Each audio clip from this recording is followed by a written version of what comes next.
Well, good morning. Good morning. This is the Christian Kingdom Bible Study. We are studying the book of Acts. So if you want to know when the church got started, what the church is all about, the book of Acts is the place to go. We're in chapter 18, so we'll pick up where we left off the last time. That is around verse 9, I believe it was, so we'll check that out. Okay, so we're in Acts chapter 18, and verse number 9 and 10. One night, this is NIV version, one night the Lord spoke to Paul in a vision. He said, "Do not be afraid. Keep on speaking. Do not be silent, for I am with you, and no one is going to attack and harm you, because I have many people in this city." Okay, so Paul was ready to move on. I imagine Paul was wondering what in the world he was doing there to begin with. This was Corinth now, and if you remember, we did a little bit of studying on Corinth. Corinth was, what we would call Sin City. Belonged to the devil. Anything that you could imagine, anything that you could come up with was all right. I mean, anything. So Paul was was kind of ready to move on, but Jesus said to him, "Hold on, Paul." And he made this this statement. He said, "I have many people in this city." Now, what in the world did Jesus mean by a statement like that?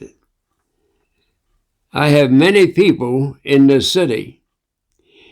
All right, now, first of all, let's look at what Paul had to deal with and what Paul was dealing with. In AD 56, Paul wrote his first letter to Corinth. Paul was one who started a congregation in Corinth.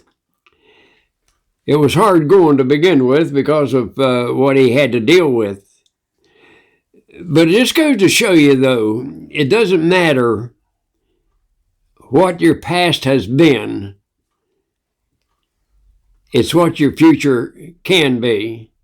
And Paul, he wrote his letter because he had heard a lot of things that were going on, and especially there was a lot of division that was going on. Now we had to remember this is a small congregation. This is the beginning of the congregation in Corinth. Now, how many people were involved in this congregation, I don't know. There's no way for me to find out. But this was back in those days when they met in homes.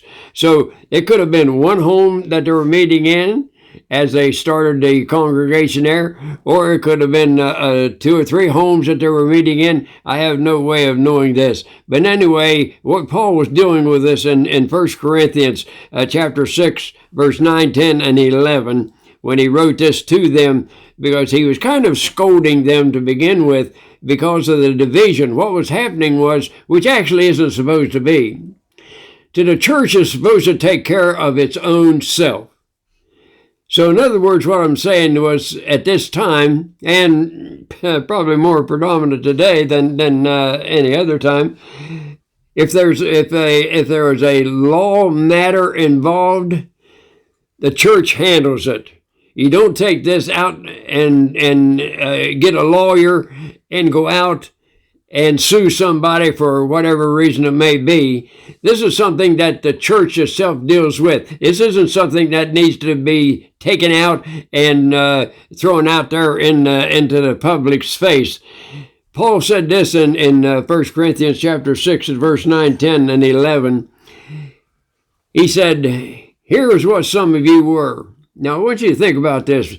Belonging to a congregation like this, okay? He was reminding them. This was like 5 years later after the church was started there. He said, "This is what some of you were before they became Christians. This is what some of you were." Now, not all, but some of you. He said, some of you were fornicators.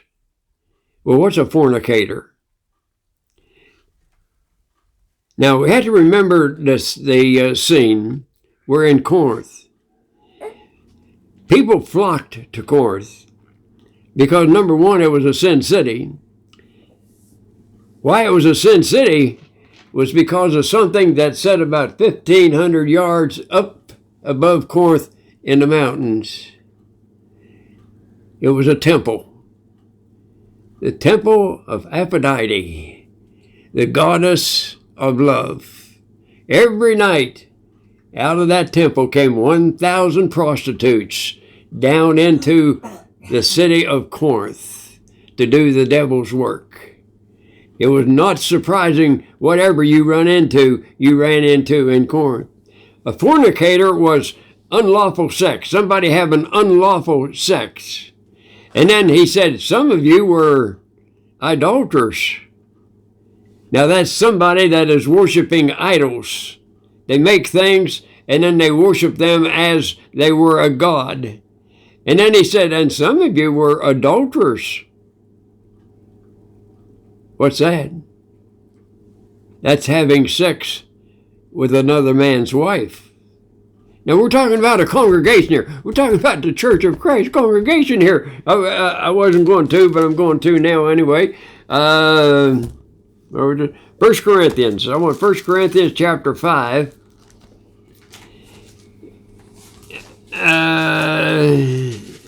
I'm going to start with verse number 1. NIV version. We're in 1 Corinthians. This was written now about, roughly speaking, about 5 years after the church was started in Corinth. And it says this, it is actually reported. So somebody, is sending messages back to Paul, because Paul was concerned about this congregation here. Number one, because of all the temptations that were there. These people, this was basically a transit city, but there was a lot of people, that lived there, that had permanent residence there. And so they dealt with this constantly all the time. And he said it is actually reported that there is sexual immorality among you, and of a kind that does not occur even among pagans. A man has his father's wife, and you are proud. Shouldn't you rather have been filled with grief and have put out of your fellowship the man who did this? Now, what the thing was here, this man had a son to his first wife. Then he remarried, and the son now was having sex with his mother-in-law. And everybody knew it. The whole town knew it. Everybody knew it. But nobody was doing anything about it. They was acting like nothing was wrong. Nothing was going on. Now, bearing in mind where we're at, we're in Corinth. This is Sin City. Anything can go on here. But see, this was something that was even the pagans, non-Christians, was shaking their heads at. Now he goes on to say, after he said adulterers, then he goes on to say, and some of you were homosexuals. Now what's a homosexual? Having sex with another man. And then he went on to say, and some of you were sodomites. Now, what's a sodomite? A sodomite is a male prostitute. Maybe you didn't know they existed, but they did, and they do. He said, some of you were sodomites. Some of you were male prostitutes. Some of you were thieves. Some of you were drunkards. Some of you were murderers. So what's he dealing with here? He's dealing with fornicators, adulterers, homosexuals, lesbians, sodomites, thieves, drunkards. And then he said, but you were baptized in the name of the Lord. Now, you see, that's what Jesus saw when he looked at this wicked city. When he said, I have many people in this city, what he was talking about was that there was a lot of people in this city that if they had the opportunity to hear the word, had the opportunity and the chance, would become followers of Christ. There are people in that city that would become Christians if they had the opportunity. So Paul was getting ready to leave, and the Lord said, no. See, the Lord knows everything.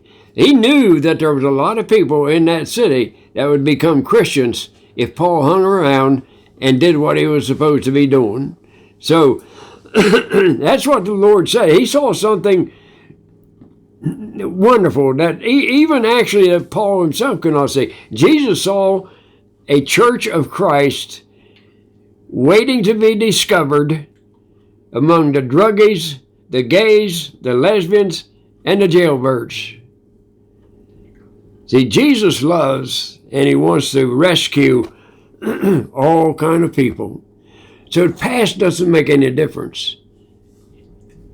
It's if you have an opportunity, then you can have a great future. I'm going to have a drink of water. What's going on because of what I've got here, I guess.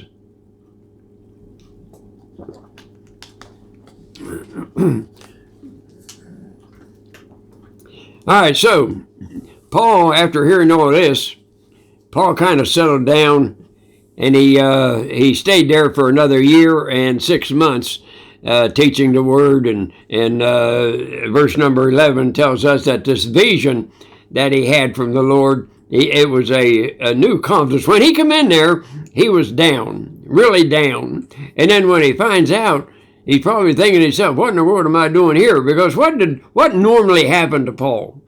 When he went into a city, started preaching, started building a congregation, what usually happened? They tried to kill him.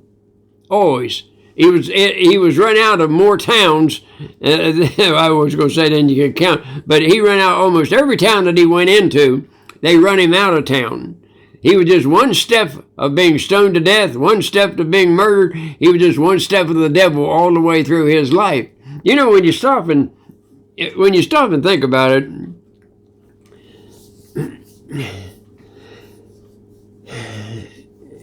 you know, it's not just Paul, but when you become a Christian, things change.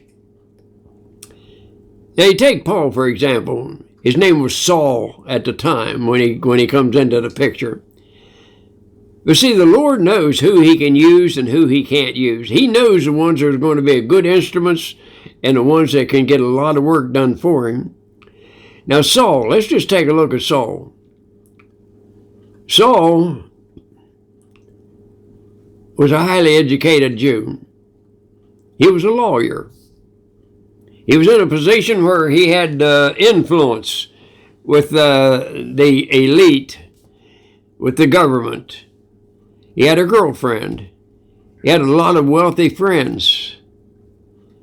And he really, really, really thought that what he was doing was what God wanted him to do. He really thought that.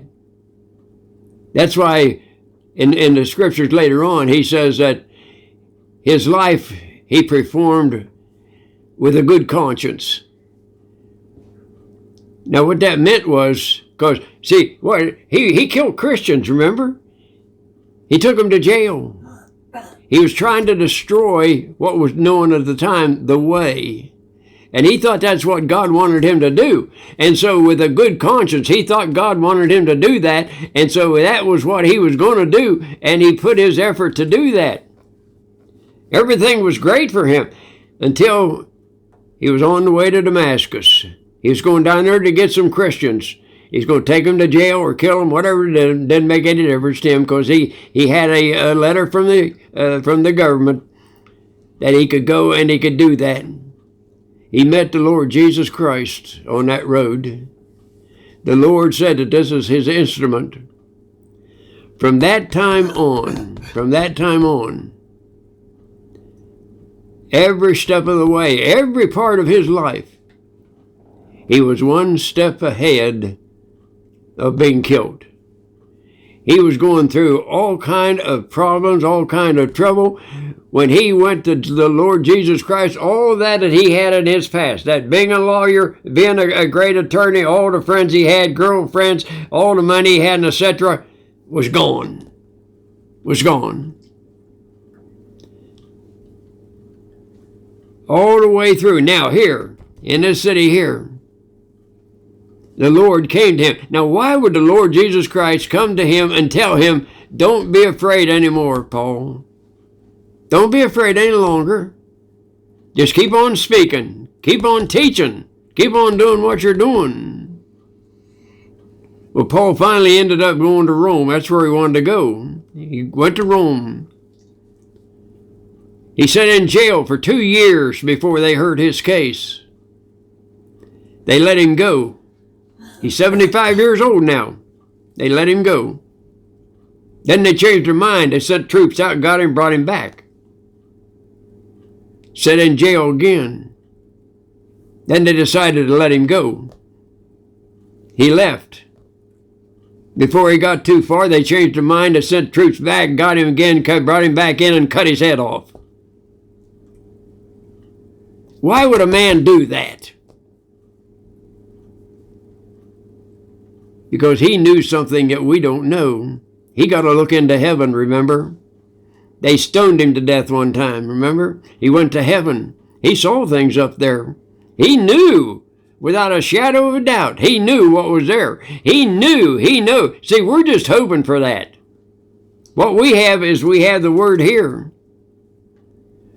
But this tells us what heaven is going to be like. But he actually saw it. He knew that it didn't make any difference what happened to him here on this earth, that's where he was going to be. You see, heaven isn't free. We pay a price to go to heaven. And this was what Paul was going through here. He was down. Sometimes we get discouraged, you know. Sometimes we think, why am I doing all this? I mean, why? I could be doing other things rather than this and being rewarded for it. And here it seems like all I do, everything I do, the more I do, the more I get punished for it. The more trials I had, the more tribulations I had, the harder things are. Why do things always have to be this way for me? There's a reason for it, because you are a child of God, and you are going through those things that build you into a better person. And one of these days, we're going to leave here, and we're going to go into that new world, and that's when we get our reward.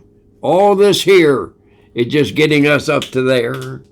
And Paul was down. And the Lord has a way of doing this. He has a way of encouraging you. You know, you really get down and you really wonder and you really puzzle over life and etc. And then it always goes into your mind, you know, why does other people have better things than me? They never go to church. They never read the Bible. They go and do all these other things that they shouldn't be doing. And yet they seem to be getting rewarded for it. Well, that's right, because they're following the devil. And that's what he does. This was Sin City here. This was the worst of the worst. And Paul was wondering, why am I here? What am I doing? And the Lord said, this is why you're here. Paul was ready to go. And the Lord said, hold on, hold on. And because of that, this congregation got started there. And then that congregation grew and grew and grew. Now, we don't know just how long Paul was there. Some think that maybe he was there for as long as 2 years doing the work of the Lord. He was teaching in-house evangelism. Now, during this time, then things started to change. And verse 12 tells us that we have a new sheriff in town. It says, while Gallio was overseer of Achaia, the hostile Jews with one accord rose up against Paul and brought him before the judgment seat. Now remember, in verse 10, the Lord promised Paul protection. You see, the Lord works in the background. We pray and we ask for things, and rightly so. You know, that's what we're supposed to do. And we're supposed to, you know, give thanks to the Lord. But sometimes, you know, the things that we want, There's a lot of other people that are involved in answering that prayer. Now, the Lord knows everything. He knows the beginning and end. He knows right now how many people are going to go to heaven. In fact, He knows right now who's going to go to heaven. He knows that. He knows everything. There's nothing He don't know. And so, Paul, he was in a hard situation. Things were working a little, but he was dealing with all these that we had talked about before. You know, sometimes you look at a person, and I've done it, we all do it. You look at a person and you think, why bother with him? The Lord would never do anything with him. But then we had to stop and think about ourselves. What were we before we became Christians? What were we before we were followers of the Lord? Well, things were starting to change now. And it says, well, Gallio, and that's a name we'll talk about in a minute. Gallio was overseer of Achaia. The hostile Jews, with one accord, rose up against Paul and brought him before the judgment seat. Now, in verse 10, it tells us, you know, that the Lord promised Paul protection. He said, don't be afraid any longer. Keep on teaching. Keep on preaching. Do what you want to do, what you're doing, because I got a lot of people in this city. Well, that protection came from an unexpected source.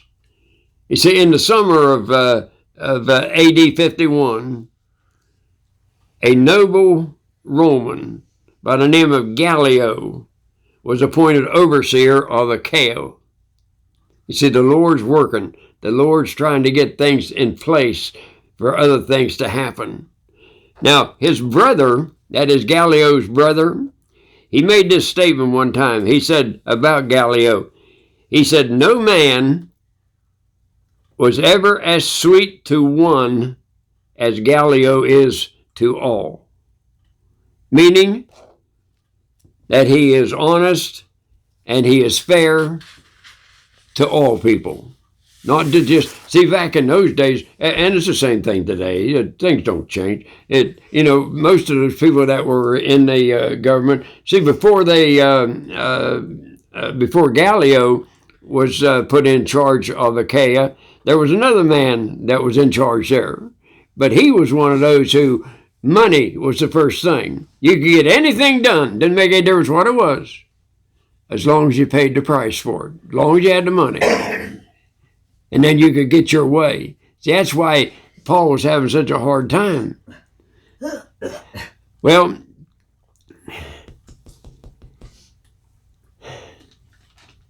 see, they were hoping to capitalize on Gallio's inexperienced authority. In verse 12, it tells us that they thought they had Gallio all figured out. Because, he's a new man, new sheriff in town. And so they were hoping to capitalize on Gallio's inexperienced authority. So it says the Jews, that is the hostile Jews, with one accord, that is united together, rose up against Paul and brought him before the judgment seat. Now, God had promised that he would take care of Paul, and now he's going to come through with that. See, there'd been a change there'd been a change of men at the top post of the government in Achaia. The Jews tried to take advantage of the new and inexperienced man to get at Paul. It says they rose up. King James has insurrection. Now here's the picture. The hostile Jews made insurrection with one accord against Paul. In other words, they were the ringleaders of the charge. So this is how it went down. The hostile Jews, they had watched Paul for quite a while, and they knew his routine and everything. So a few, not all of them, but a few of the hostile Jews waited for Paul as he walked up the usual path that led from Aquila's house to the place of teaching at Justin's house. Remember, Justin gave him his house.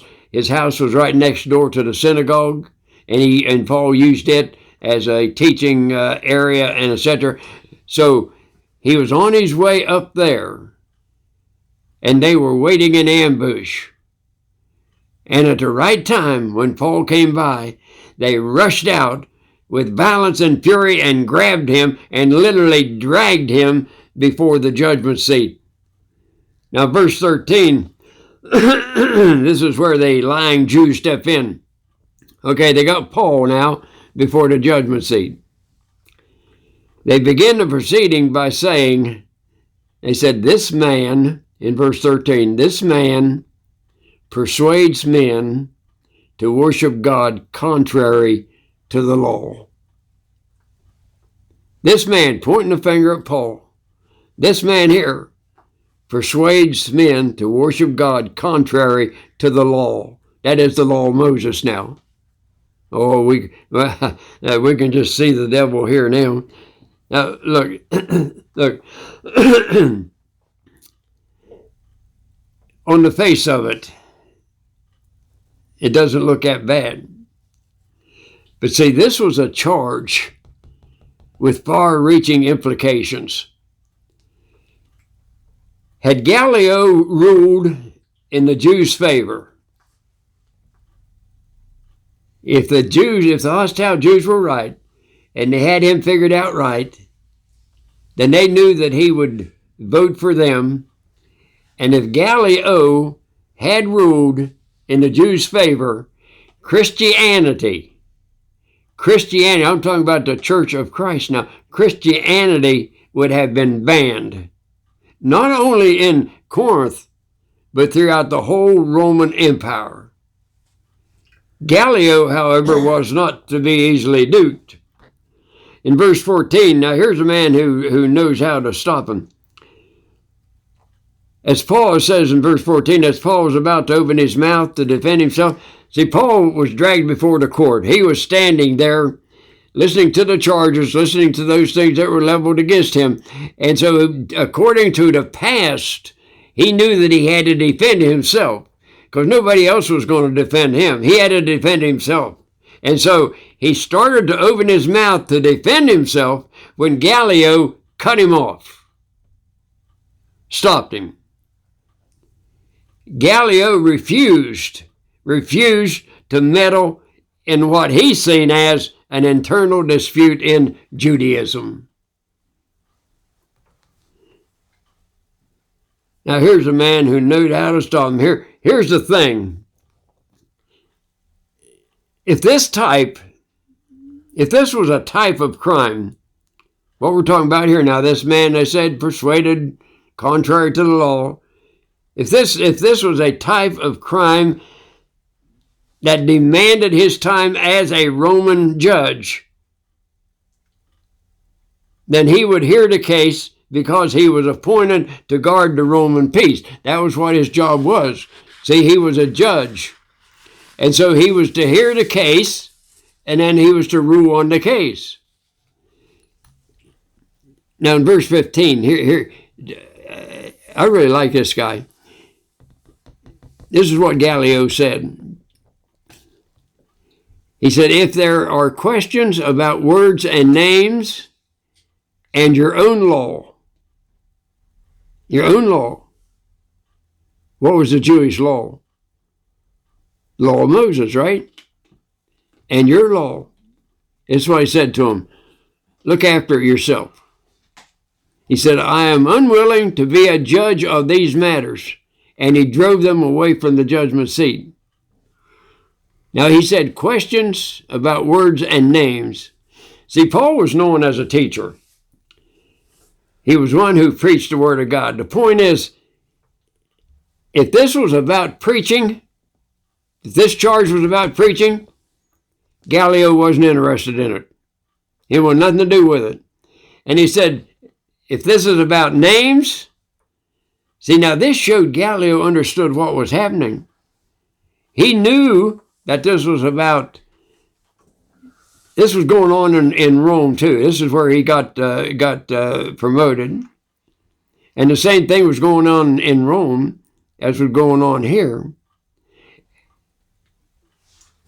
And so he knew, that's why he said, words, names, own law. He knew that this was about whether or not, this is what the whole thing was about, whether or not Jesus of Nazareth was entitled to wear the name Messiah. Now, how did he know that? Well, remember, Gallio came from Rome, and Rome had the same problem. The Jews in Rome were saying the same thing. So Gallio is hearing some of the same things that he heard when he was in Rome. So he's not as green as these hostile Jews thought. Now in verse 15 it continues, he says, your own law, your own law. Now the thing that really got these hostile Jews going was that Gallio knew this. He knew that this was Jewish law, not Roman law.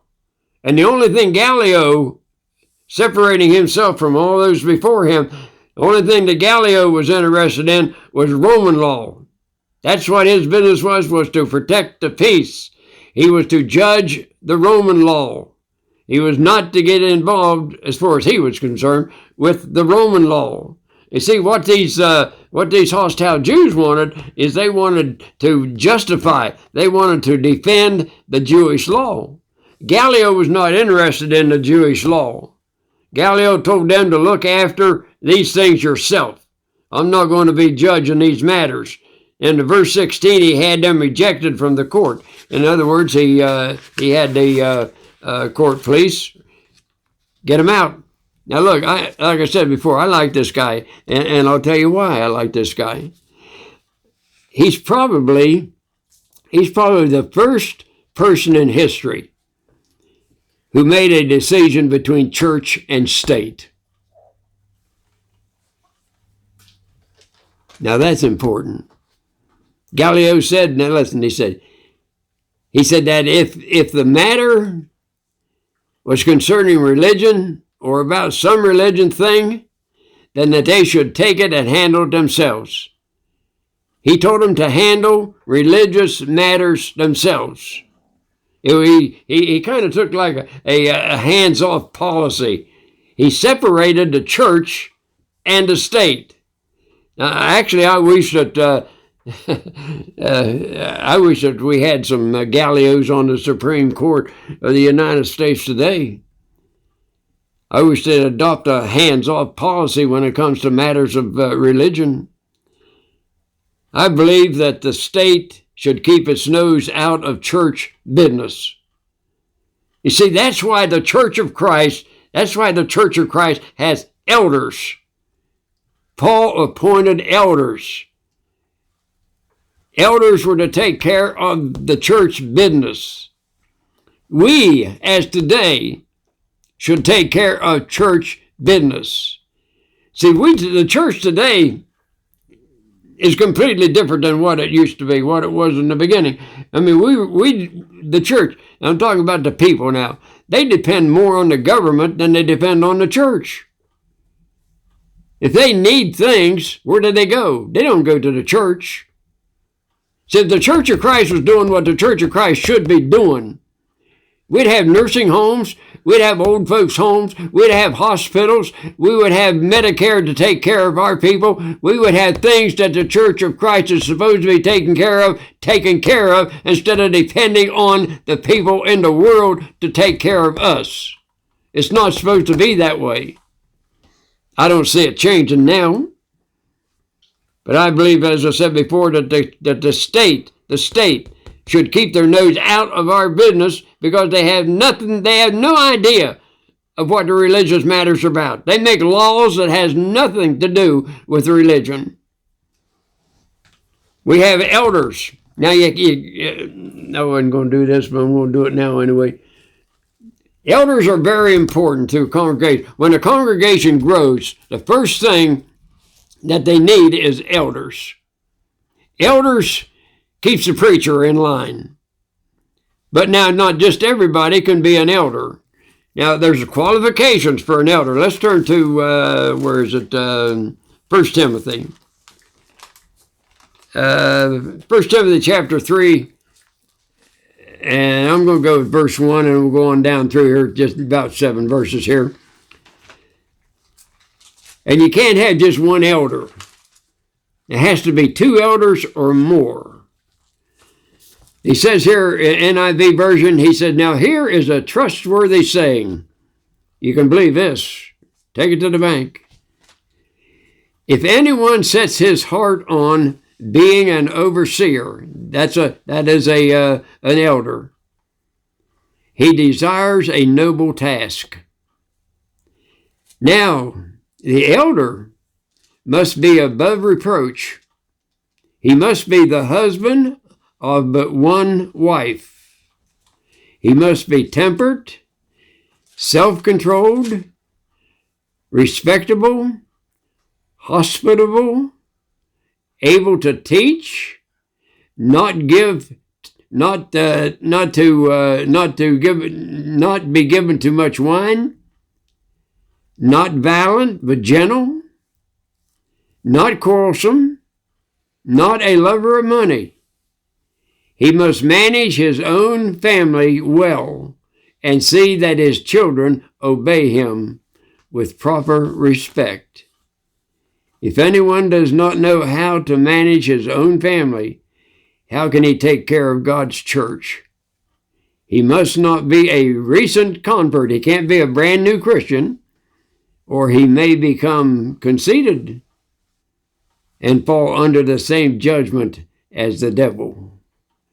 He must also have a good reputation with outsiders, that is, non-Christians, so that he cannot fall into disgrace and into the devil's traps.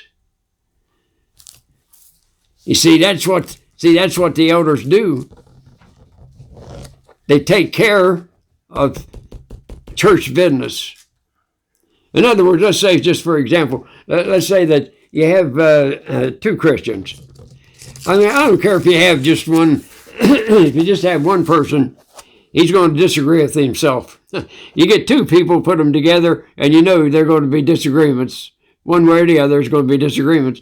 All right, so whatever the case may be, okay, but these 2 now, they had an agreement on something. Doesn't matter. Let's say, for example, this guy bought a piece of property off of this guy, and this guy, he seen the profit and all this stuff. And then later, there some problems came up. And so what would we do today? We go get a lawyer, take it to court. Well, this is where the elders come in. See, they take that to the elders first.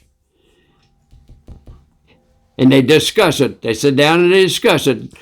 And then, and there has to be at least 2 to 3 people bring something against a person. In other words, I just couldn't take, let's say, because I didn't like you, for whatever reason, doesn't matter, and then go to the elders and start complaining about you. See, I can't do that. You have to have witnesses to go with you to the elders to get things rolling and get things started. And the elders are the ones who take care of it. The elders are the ones who make the judgment. They're the ones who make the call. They call it the way they see it, and that's the way it has to be, and everybody agrees to that. Now, in any situation, no 2 people are going to agree. The guy who had the property, whatever the case may have been, he's upset with him because of this. Now, if they can get those 2 together, then it's settled easily. But otherwise, it has to be taken to the elders. They have to discuss it. They make the decision, and then it is settled. Now, if this other guy wants to keep on going and etc., they cast him out of the church. He no longer is a member of the Church of Christ. They give him to the devil. We do not need what we have today. We don't need the government telling the church what to do. That's why I like this guy here. I believe that the state should keep its nose where it belongs, and that's in their own business. I think if this man was running for office today, I think I'd vote for him. I don't care if he's Democrat or Republican. This man, we need men with this kind of vision. I don't know if we have them anymore or not, to be honest with you. All right, we'll drop over back into Acts 18, verse 17. So the court police, they removed the Jews, the hostile Jews. Now watch out now, trouble's in the court. And it says here in verse 17, they all took hold of Sosthenes, the leader of the synagogue, and began beating on him in front of the judgment seat. And Gallio was not concerned about any of these things. All right, you get the picture here now, right? These men were trying to manipulate the judge. And he knew what was going on. And he told them what to do. And he had the police throw him out of court. Now, all at once, it says they all took hold of Sosthenes. He was the leader of the synagogue. And started beating on him. Right in front of the court. Now, the problem here is, who were they? It says they all. Now, who were they? Who were they that, here is Sosthenes. He's the leader of the synagogue. He would have been a lawyer. And when this happened, they took these men out. They grabbed him and started beating on him. But the point is, it says they all. Who's they all? I don't know. Well, it's not clear. I would say the most reasonable interpretation is that it would refer to the angry Jews who vented their frustrations by taking a hold of Sosthenes, the leader of the synagogue, and beating him up in front of the judgment seat.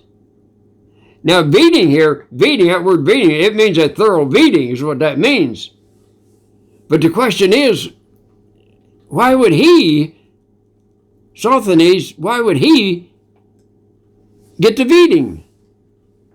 Why would they grab him and beat him? See, that would depend on who gave him the beating. Now, here's the thing, in a little investigating, whether Sosthenes was a Christian at this time is not known. We don't know. But in 1 Corinthians chapter 1 and verse 1, it does identify him as a Christian then. So if he had already become a Christian, then the Jews' motive for roughing him up would probably be obvious. But however, see, 1 Corinthians was written about 5 years after this court scene. So it's possible that this beating started him on his way to becoming a Christian. Now, if not, then his fellow Jews were probably upset with his, let's say, bungling of the case before Gallio, because as a leader of the synagogue, he would have been the one who would have presented any charge against Paul to the judges. But I don't know. So, Luke, why you do that to me? They all. Now, I think King James has the Greeks, but they can't prove that. They just taking a word. I don't know who it was. It's they all. Yeah, it could have been the court police, I guess. It could have been the Romans. It could have been the other Jews. I don't know. Anyway, verse 17 tells us that the proof is in the pudding. So Galilee was not concerned about any of these things. Gallio, he threw the accusers out of court. Then he sat there with an I don't care look on his face as they all beat the stuffing out of the synagogue leader. I don't know. All right, verse 18, it tells us that Paul gets a break. And Paul, having remained many days longer, took leave of the brethren and put out to sea for Syria, and with him were Priscilla and Aquila. In Cenchreae, he had he had his hair cut, for he was keeping a vow. Now, why do we need to know that Paul got his hair cut? Well, Gallio's favorable ruling, let me put it that way, allowed Paul to remain as long as he wanted to, actually, in Corinth. He could stay there. However, he felt a need to go back to Palestine. And thanks to Gallio, Paul could keep on preaching and teaching as long as he wanted. This is one of the very few times where Paul was able to stay as long as he wanted to and didn't have to be worried about stoning or throwing out of the city or anything like that. But Paul, he had itchy feet. So the congregation was set up. Things are going pretty well.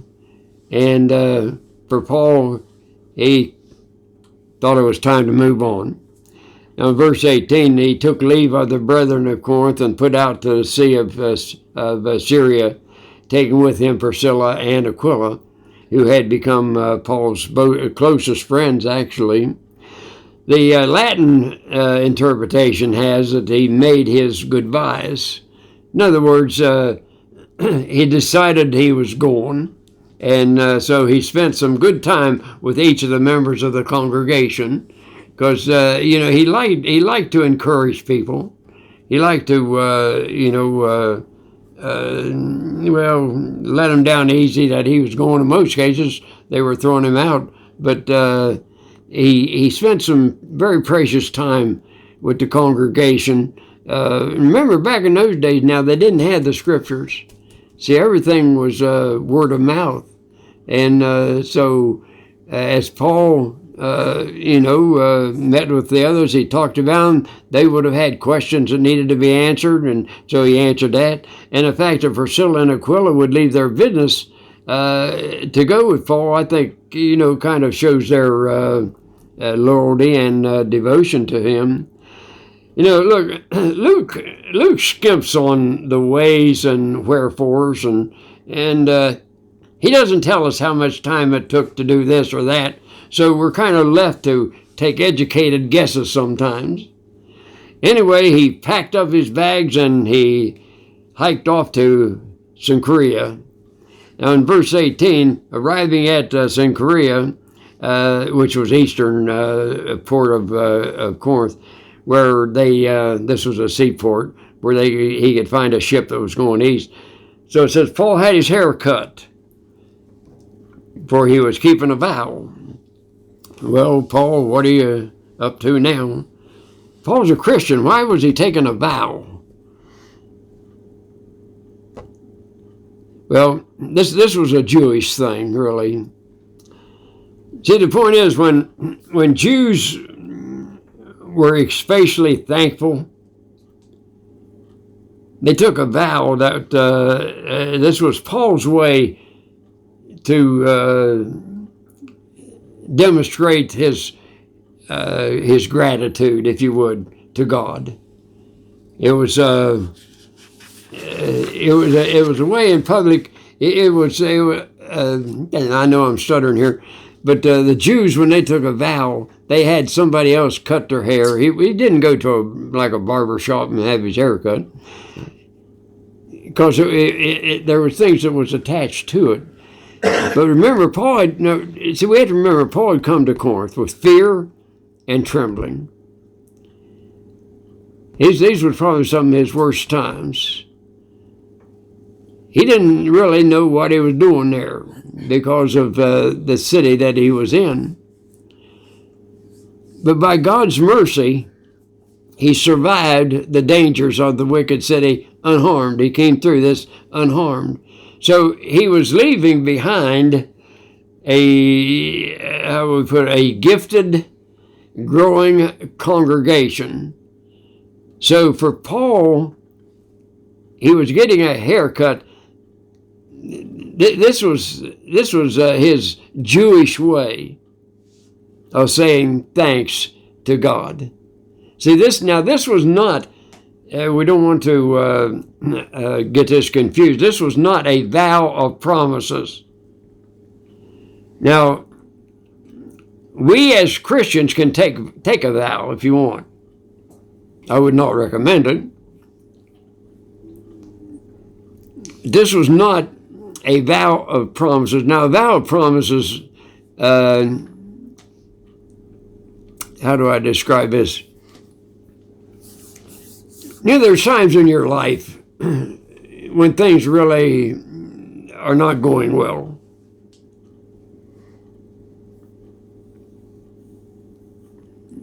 I don't know.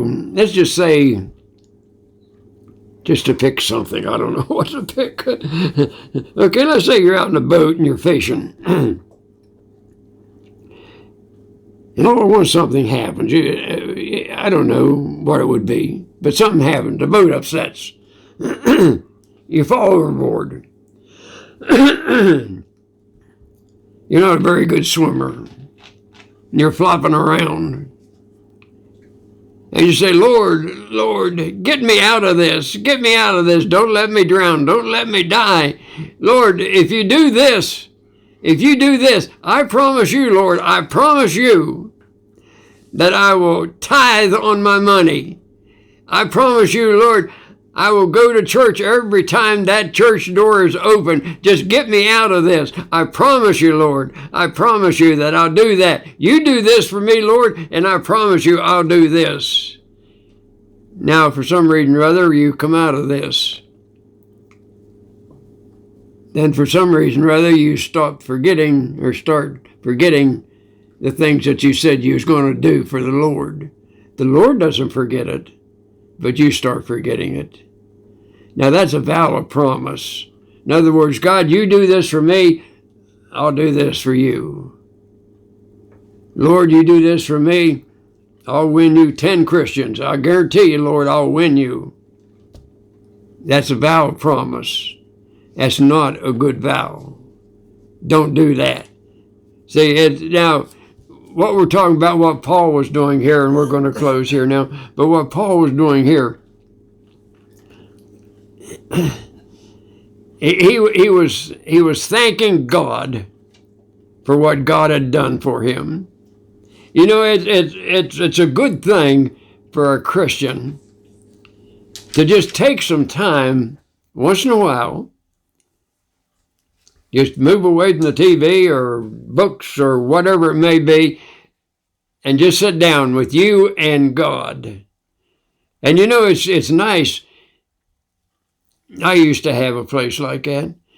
It's nice that you have this place where you can go by yourself and just sit down there. It's with you and God. And you just tell God how grateful you are for the things that he's done for you. You go back into the past and you think of things that actually every one of us has them, I'm sure. I know I have several. But it looked like the whole world was just going to drop out. And you can't describe things, and I'm not even going to try to. You can't describe the things that happen because normally they wouldn't happen. One time I was in court, and I'm not going very far on it. One time I was in court for something. And I was coming up next. And all at once something happened, and they had to cancel the court. Mine was never ever recalled again. That was God working. See? There's no doubt in my mind. And so it's really, I think, beneficial if you just take some time with the Lord, you and the Lord, that's it, and you just talk to him like he's sitting right there beside of you. And you be strangely felt that he's talking to you. He wants you to talk to him. And this is what Paul was doing, except Paul was doing it in a public way. See, they knew what Paul was doing. Now, it caused Paul some problems, but that was all right, because he wanted God to know that he was grateful and thankful for all that God had done for him. And so he took a vow. The vow was, Lord, I just want you to know, and I'm going to have my hair cut off between you and I, because I want you to know how much I love you and how much I thank you for getting me through this mess that I was in. And you'll be surprised at the feeling that you can get and the feeling that you know.